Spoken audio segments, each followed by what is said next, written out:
And my question was actually this problem, this dilemma, in a sense, a tug of war between being authentic and popular seems to be for all disciplines. But is it that the problem for philosophy is fundamentally because earlier it was a blanket term?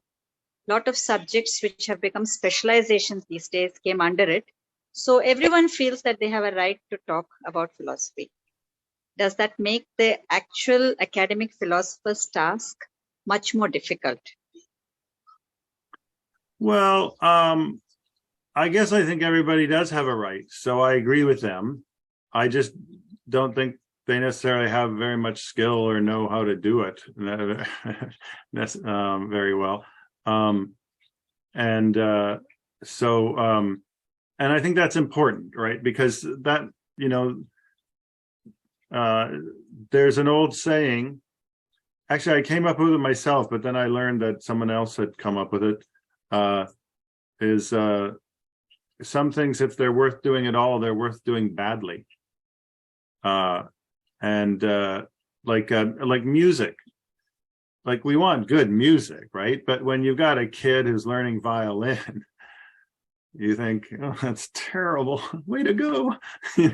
So like it's sort of a little bit like that cafe philosophy. The people doing philosophy there are not necessarily very good at it, but you kind of, good try. Let's try again. So, yeah,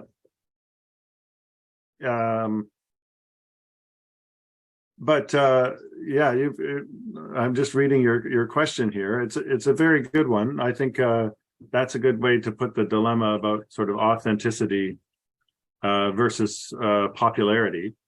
So the thing about authenticity, that way of putting it, is like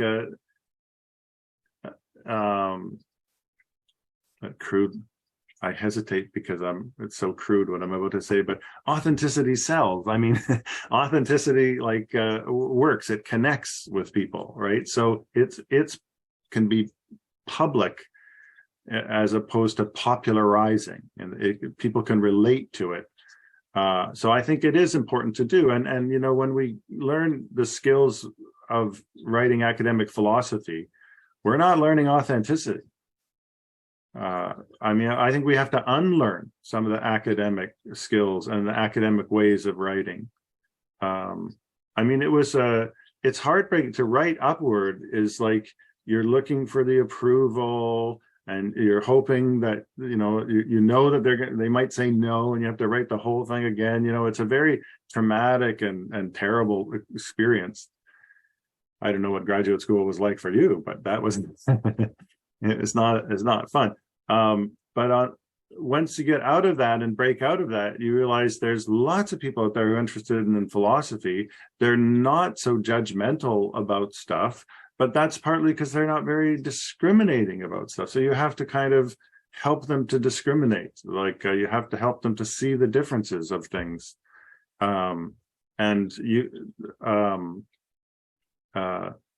So that's an authentic search or something, rather than an authentic position. Here's my position on free will or something, but it's really me. So maybe you'll find that attractive because I'm so authentic I don't want to do philosophy that way myself.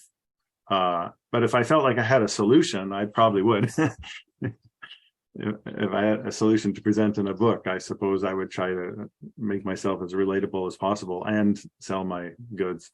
But instead, what I feel like I'm selling, as it were, or pushing, is more like the spirit of philosophy.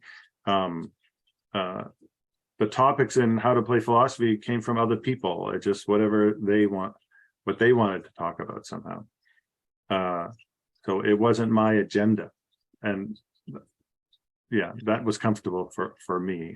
There's a kind of authenticity in not knowing. It's a Socratic gesture, I guess. Great question.